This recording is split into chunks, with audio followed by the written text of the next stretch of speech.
Cuán firme cimiento se ha dado a la fe de Dios en su eterna palabra de amor.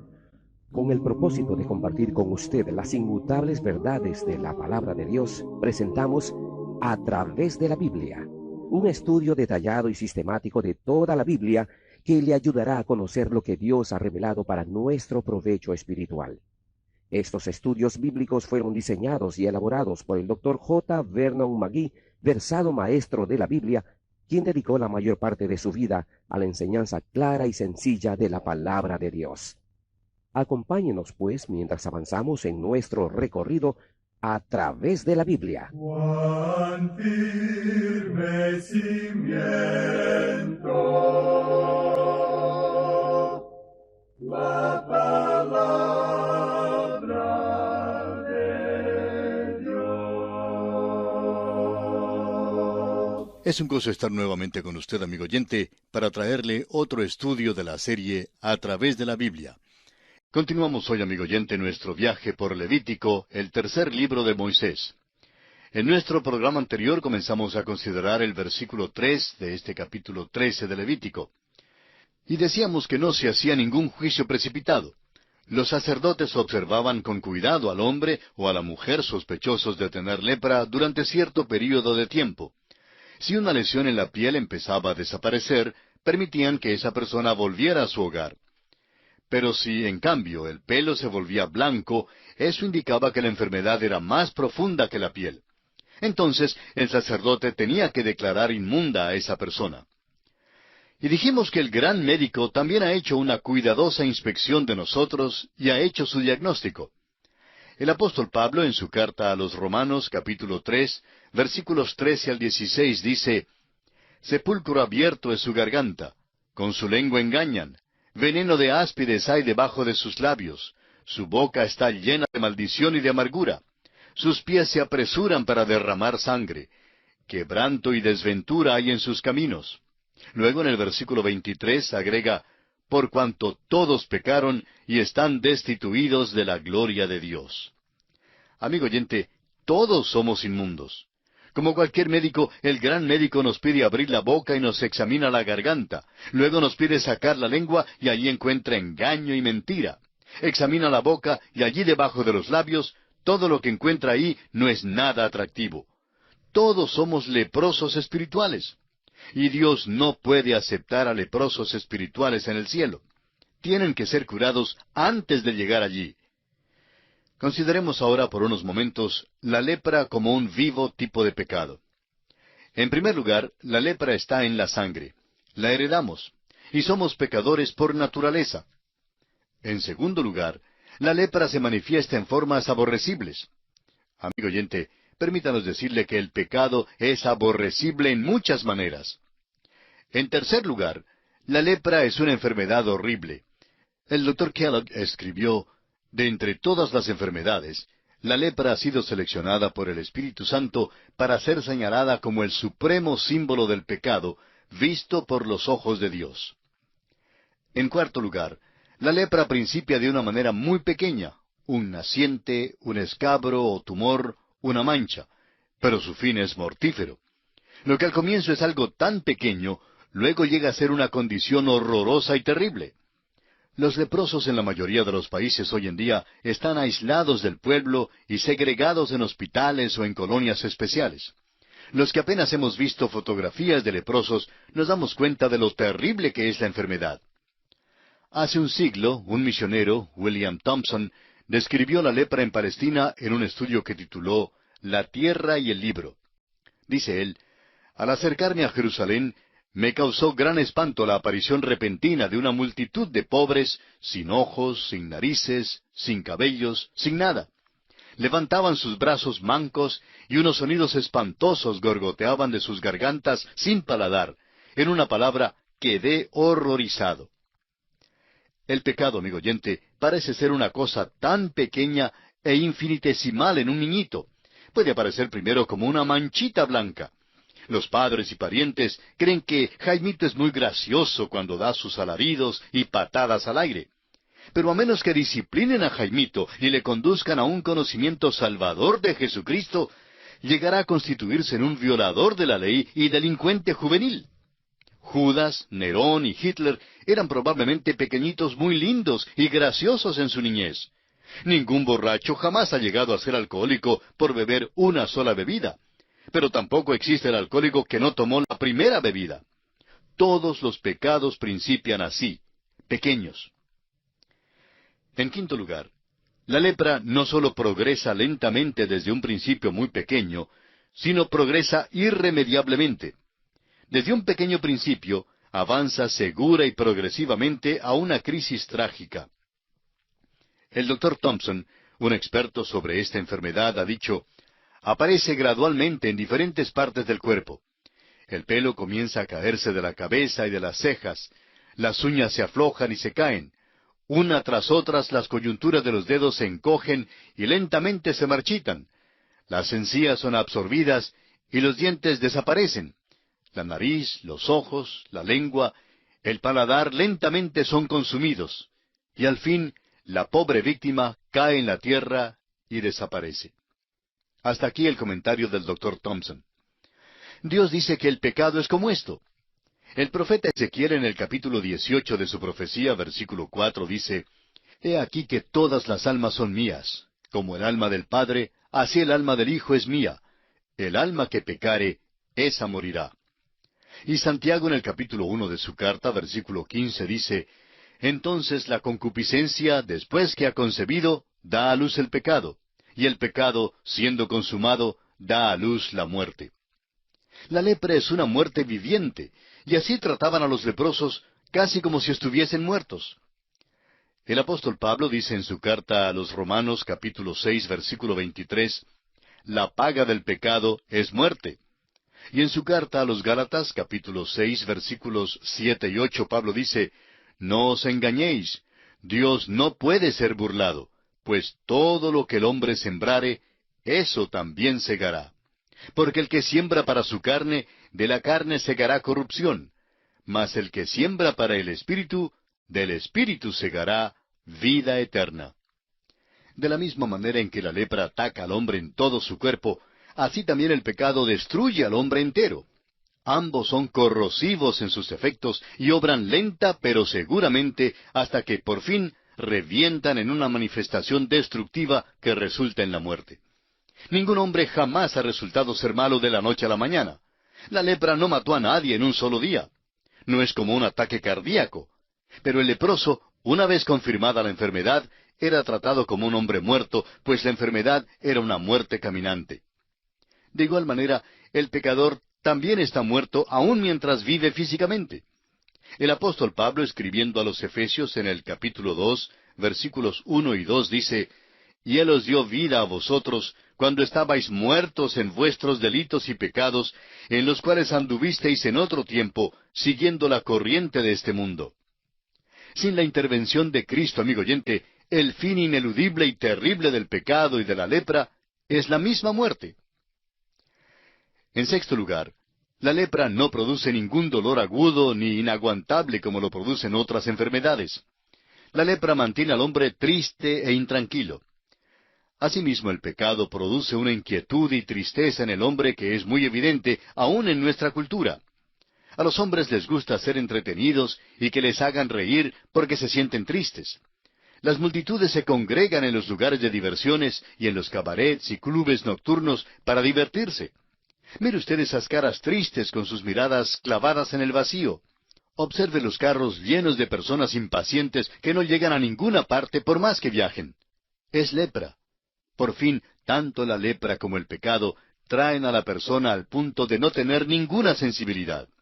Y esto es exactamente lo que dijo Pablo en su carta a los Efesios, capítulo 4, versículo 19. Los cuales, después que perdieron toda sensibilidad, se entregaron a la lascivia para cometer con avidez toda clase de impureza. Es decir, que caen en una condición de contentamiento que es muy triste. O como lo dice el mismo Pablo en su primera carta a Timoteo, capítulo 4, versículo 2, llegan a tener cauterizada la conciencia. En séptimo lugar, se cree que la lepra es hereditaria. Ahora, si lo es o no lo es, no lo sabemos, pero lo que sí sabemos es que el pecado ciertamente es hereditario. Permítanos citar aquí, amigo oyente, algo que creemos es muy importante. Donde la educación asume que la naturaleza moral del hombre es capaz de ser mejorada, el cristianismo asume que la naturaleza moral del hombre es corrupta, categóricamente mala. Donde se asume en la educación que un agente humano exterior puede servir de instrumento en el mejoramiento moral del hombre, el cristianismo asume que el agente es Dios, y aún así que la naturaleza moral del hombre no se puede mejorar, sino que necesita ser cambiada por una nueva. Y en octavo lugar, por fin la lepra y el pecado separan al hombre de Dios. Parecía cruel que el leproso no solamente fuera excluido de la sociedad, sino también del santuario. Pero tenemos que recordar que Dios es santo y es el autor de la justicia y la limpieza. Por eso, la lepra es un símbolo apropiado del pecado que nos separa de Dios. El profeta Isaías en el capítulo 59 de su profecía, versículo 2, dice: Pero vuestras iniquidades han hecho división entre vosotros y vuestro Dios, y vuestros pecados han hecho ocultar de vosotros su rostro para no oír. En la Nueva Jerusalén, el pecador no perdonado y no lavado será excluido de la presencia de Dios, según lo leemos en Apocalipsis capítulo 21, versículo 27, donde dice: No entrará en ella ninguna cosa inmunda o que hace abominación y mentira, sino solamente los que están inscritos en el libro de la vida del Cordero. También en el capítulo 22 de Apocalipsis, versículo 15, leemos: Mas los perros estarán fuera, y los hechiceros, los fornicarios, los homicidas, los idólatras, y todo aquel que ama y hace mentira. Así la lepra permanece como un símbolo o tipo perfecto del pecado. Es pecado, por decirlo así, hecho visible en la carne. El sacerdote tenía que examinar al leproso y luego declararle inmundo. Asimismo, el gran médico mira a la humanidad y la declara inmunda. Hace esto, amigo oyente, para que podamos acudir a Él para nuestra purificación. Dios, por medio de Jesucristo, siempre está listo a tocar al leproso físico o espiritual y limpiarlo. Volviendo ahora al capítulo 13 de Levítico, leamos el versículo 4. Y si en la piel de su cuerpo hubiere mancha blanca, pero que no pareciere más profunda que la piel, ni el pelo se hubiere vuelto blanco, entonces el sacerdote encerrará al llagado por 7 días. Estamos dedicándole mucho tiempo al principio de este capítulo, porque es muy importante que veamos la analogía que hay aquí y que recibamos el gran mensaje espiritual que hay para nosotros hoy en día. No se habla mucho en cuanto al pecado en nuestros días, y nuestro problema principal es precisamente el pecado. Ahora, en este versículo, vemos que no había ninguna prisa en hacer un juicio o pronunciamiento. De igual manera, Dios es tardo para la ira en su relación con nosotros. Dios es muy paciente y concede toda oportunidad al pecador. En el capítulo 34 de Éxodo, versículos 6 y 7, dice: Jehová, Jehová, fuerte, misericordioso y piadoso, tardo para la ira y grande en misericordia y verdad, que guarda misericordia a millares, que perdona la iniquidad, la rebelión y el pecado, y que de ningún modo tendrá por inocente al malvado, que visita la iniquidad de los padres sobre los hijos y sobre los hijos de los hijos, hasta la 3ª y 4ª generación. Estos versículos se encuentran en el Antiguo Testamento. Ahora, ¿qué dice el Nuevo Testamento en cuanto a la paciencia de Dios? Bueno, el apóstol Pedro en su segunda carta, capítulo 3, versículo 9, dice: El Señor no retarda su promesa, según algunos la tienen por tardanza, sino que es paciente para con nosotros, no queriendo que ninguno perezca, sino que todos procedan al arrepentimiento. El caso es que el sacerdote tenía que aislar al hombre por 7 días. Al comienzo sospechaba o creía que tenía lepra, pero tenía que ser paciente con el enfermo. Asimismo, Dios ha aislado al mundo de la enfermedad del pecado. Como lo dice el apóstol Pablo en su carta a los Romanos capítulo 11 versículo 32, porque Dios sujetó a todos en desobediencia para tener misericordia de todos. O también en su carta a los Gálatas capítulo 3 versículo 22, donde dice: Mas la Escritura lo encerró todo bajo pecado, para que la promesa que es por la fe en Jesucristo fuese dada a los creyentes. Encerró aquí significa aisló juntos. Dios ha puesto al mundo en cuarentena, amigo oyente, y no va a dejar que el hombre salga lejos en su universo.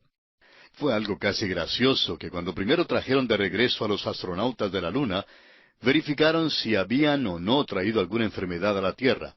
Ya tenemos acá suficientes enfermedades. ¿Cree usted, amigo oyente, que los hombres dejaron más bien alguna enfermedad allá en la Luna? Dios nos pone en cuarentena aquí para tener misericordia de nosotros. Leamos ahora el versículo 5 de este capítulo 13 de Levítico. Y al séptimo día el sacerdote lo mirará, y si la llaga conserva el mismo aspecto, no habiéndose extendido en la piel, entonces el sacerdote le volverá a encerrar por otros 7 días. Después de pasar los 7 días, el sacerdote hacía otra inspección, y si todavía quedaba un elemento de incertidumbre, entonces el enfermo se ponía en cuarentena por 7 días más. Como vemos, no había ningún juicio precipitado en todo esto. Y debemos aprender de esto que nunca debemos hacer juicios precipitados en cuanto a otros. Es cosa seria lanzar una falsa acusación contra otro creyente. El apóstol Pablo le dijo al joven Timoteo en su primera carta, capítulo 5, versículo 19, «Contra un anciano no admitas acusación sino con 2 o 3 testigos». También le advirtió que en los postreros días habría calumniadores. Un pastor dice que tiene por costumbre no dejar que alguien critique a un oficial de la iglesia, a menos que el acusado esté presente para escuchar la acusación. Y pregunta él, ¿sabe cuántas acusaciones he oído durante los últimos 21 años? Solamente una. Amigo oyente, debemos tener mucho cuidado en cuanto a esto. Pasemos ahora al versículo 6 de este capítulo 13 de Levítico. Y al séptimo día el sacerdote le reconocerá de nuevo, y si parece haberse oscurecido la llaga, y que no ha cundido en la piel, entonces el sacerdote lo declarará limpio. Era erupción, y lavará sus vestidos, y será limpio. Si la llaga no había cundido en la piel en 14 días, sino que había mejorado, era obvio que no era lepra lo que padecía, y el hombre se declaraba limpio. Esas palabras eran gratas a sus oídos, y estamos seguros que podría cantar un himno de júbilo. Ya no era necesario estar marginado de sus familiares y seres queridos, sino que era declarado limpio, y así podía volver a su casa. Recuerde usted que el Señor tocó a los leprosos que acudieron a Él y los limpió. Más que eso, Él dice a los leprosos espirituales que depositan su fe en Él, que sus pecados son perdonados. Amigo oyente, fue para demostrar esto que Jesús sanó a los enfermos. Sanó las enfermedades físicas para demostrar que Él es el Salvador que puede perdonar los pecados.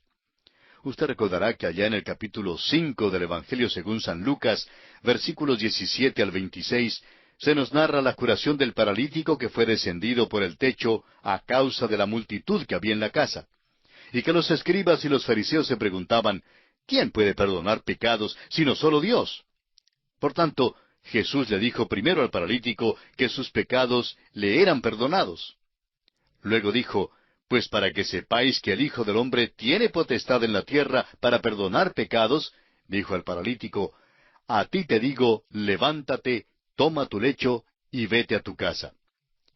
Es importante, amigo oyente, reconocer que Jesús tiene autoridad de hacer ambas cosas. Y aquí nos detenemos por esta oportunidad. Continuaremos nuestro estudio de este capítulo 13 de Levítico en nuestro próximo programa. Y para que esté mejor informado del contenido de este capítulo, le instamos a que lea los versículos siguientes, ya que de esa manera estará listo para estudiar junto a nosotros este importante libro del Antiguo Testamento.